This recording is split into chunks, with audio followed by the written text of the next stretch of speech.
Itu satu-satunya sahabat Nabi yang Allah berikan keistimewaan mampu melihat pahala, itu Abu Bakar. Sayyidina Abu Bakar. Makanya disebut Abu Bakrin. Bakrin itu artinya berpagi-pagi. Nah, bapak berpagi-pagi. Kan Abu kan artinya bapak. Bakrin itu artinya orang yang melakukan kebaikan sejak pagi. Ya, artinya orang belum pada bangun dia sudah melakukan kebaikan. Abu Bakar. Kenapa Abu Bakar bersifat itu? Allah istimewakan dia melihat nilai pahala. Makanya ketika Nabi ngajak sedekah, itu seluruh hartanya disedekahin. Untukmu mana ya Abu Bakar? Untukku hanya Allah dan Rasulnya. Kenapa? Karena Abu Bakar udah ngelihat pahala. Nah, kalau kita kan belum, ya masih milih gitu mana yang merah. Nah, kalau cabut merah, astagfirullah merah.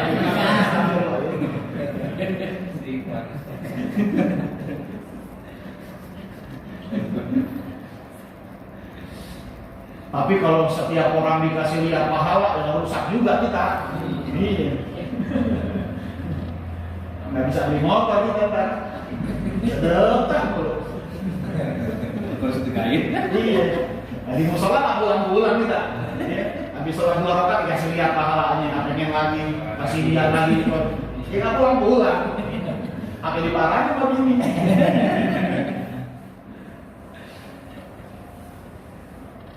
Ya begitu. Jadi ini juga menjadi rahmat buat kehidupan hamba-hamba Allah yang beriman. Memang sengaja nilai-nilai akhirat tidak diperlihatkan di dunia, biar kehidupan kita ini jadi normal. Sebab kalau diperlihatkan, kehidupan kita jadi nggak normal jadinya ya. Jadi nggak normal, nggak tidur. Bini nggak dipegang-pegang. Ini dari musola. Anak dari entah. Dari palanin. Ya begitulah. Jadi memang sengaja dibuat sedemikian rupa oleh Allah, hanya orang-orang tertentu saja. Ya, orang-orang tertentu saja yang diberikan keistimewaan oleh Allah, nah seperti itu. Nah, jadi tidak semuanya. Nah, di antaranya adalah Sayyidina Abu Bakar As-Siddiq. Walaupun ada juga yang mengartikan Bakar itu perawan, karena satu-satunya istri Nabi yang perawan kan Aisyah. Nah, Abu Bakrin artinya bapak si perawan. Ada yang menerjemahkan seperti itu. Wa fil awwalaini li ghairi ma'mumin sami'a. Dan juga sunnah membaca ayat atau membaca surah di 2 rakaat yang pertama. Li ghairi ma'mumin sami'a, kecuali bagi makmum yang mendengar bacaan imamnya. Kalau si makmum mendengar bacaan imamnya, cukup makmum ngedengerin aja gitu ya. Cukup makmum ngedengerin aja. Ya misalnya nih, imam selesai baca Fatihah. Nah, kemudian kita kan setelah amin lanjut membaca apa? Fatihah. Kebetulan bacaan surahnya imam ini agak panjang. Bacaan Fatihah kita sudah selesai, cuma imam belum. Nah, karena kita ngedenger, nah kita nggak boleh ngebaca bacaan surah lain. Disebabkan karena kita dengar bacaan imam. Jadi kesunahan tetap membaca ayat atau membaca surah bagi makmum ini kalau makmum nggak dengar bacaan imam gitu. Ya mungkin masjidnya agak luas dan speakernya lagi rusak mati, imamnya juga suaranya pelan. Mungkin hanya terdengar di 1-2 saf saja, sedangkan saf yang ke-7 ke-8 kan nggak kedengeran tuh di belakang. Nah, daripada kita bengong kan, maka setelah baca Fatihah, sunnah dilanjutkan dengan membaca surah. Surah apa itu terserah. Jadi kesunahan membaca surah bagi makmum kalau makmum nggak dengar bacaan imam. Tapi selama makmum ngedengar bacaan imam, sebaiknya makmum ngedengerin dan tidak perlu membaca surah. Nah, jadi hanya baca Fatihah saja. Sesudah itu lanjutannya udah dengerin aja imam membaca surah. Ya kalau Fatihah kan wajib ya. La sholat kalimat lamnya kalau di Fatihatil kitab. Tidak sah sholat bagi mereka yang tidak membaca surah Al-Fatihah, baik imam maupun makmum. Nah, kemudian tanggung sedikit lagi, wa fi jum'atin wa isya'iha al-jumu'ah wal munafiqun. Dan ayat di dalam pelaksanaan sholat Jumat dan isya di hari Jumat. Isya di hari Jumat artinya isya malam Jumat gitu ya. Kayak sekarang nih ya.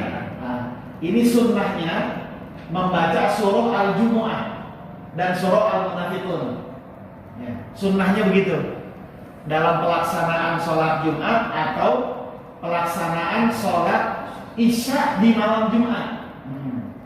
Membaca surah Al-Jumu'ah dan surah Al-Munafiqun semata-mata karena mengikuti Nabi.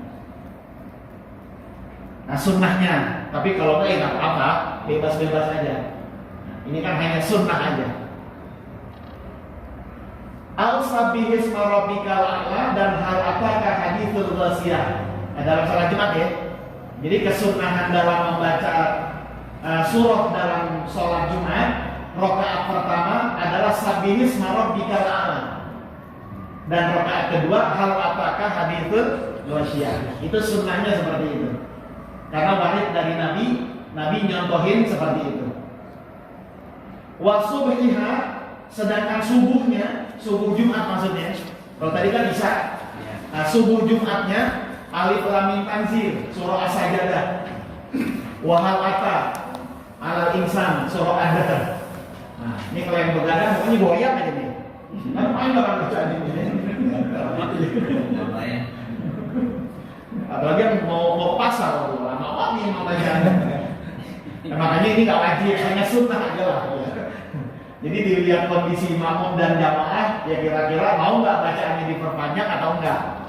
Nah, kalau enggak ya udah yang biasa aja. Ini hanya sunnah saja. Wa maghribuha, sedangkan maghribnya al-kafirun wal ikhlas. Udah maghrib nggak usah panjang-panjang maghrib ya. Kuliah dulu banyak anak-anak. Ya, maghrib. Nah, kuliah dulu udah cukup itu.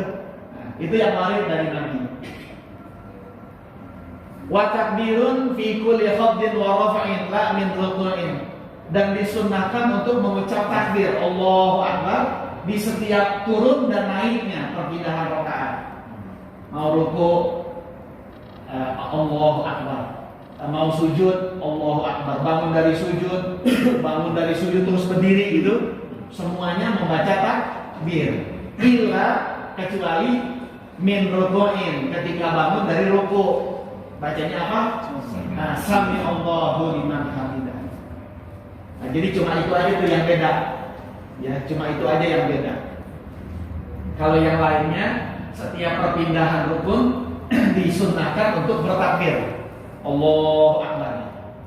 Wa nadahu, dan sunnah dipanjangin. Allahu Akbar gitu sunnahnya. Nah, jadi lempengan lafzul jalalah Allah itu sunnah untuk dipanjangin bacaannya. Allahu Akbar. Tujuannya adalah biar kita bisa membarengi niat. Ya kan niat dibarengin kan? Nah, saat kita mengucap takbiratul ihram. Nah, jadi sunnah dipanjangin. Berarti supaya kita bisa ngebarengin takbir itu dengan niat. Ya kan kalau bacanya pendek kan nggak bisa ngebarengin. Allahu Akbar, kami hati mana? Belum kepasang. Nah, jadi sunnah dipanjangin. Allah, nah gitu. Nah, sampai niat terpasang di dalam hati. Sesudah itu baru dah. Wajahrun bihi li imamin, sunnah jahr bagi imam. Wa kuriha li ghairihi, tapi makmum makruh buat makmum. Nah, jadi jahar buat imam di setiap bacaan sholat. Nah, tapi makruh jahar bagi makmum. Jadi hanya imam saja yang suaranya agak kenceng. Nah, makmum nggak usah. Nanti pelannya dia sekedar terdengar oleh kuping sendiri. Nah, jadi kesunahan untuk mengeraskan suara itu hanya berlaku untuk imam. Nah, sedangkan mereka yang sholat sendiri atau mereka yang menjadi makmum, maka justru makruh membaca takbir dan semuanya dengan bacaan-bacaan yang keras, karena dapat mengganggu orang di kiri kanan nih, kalau bacaannya agak terlalu keras. Dan hadirin yang kami muliakan, kami rasa cukup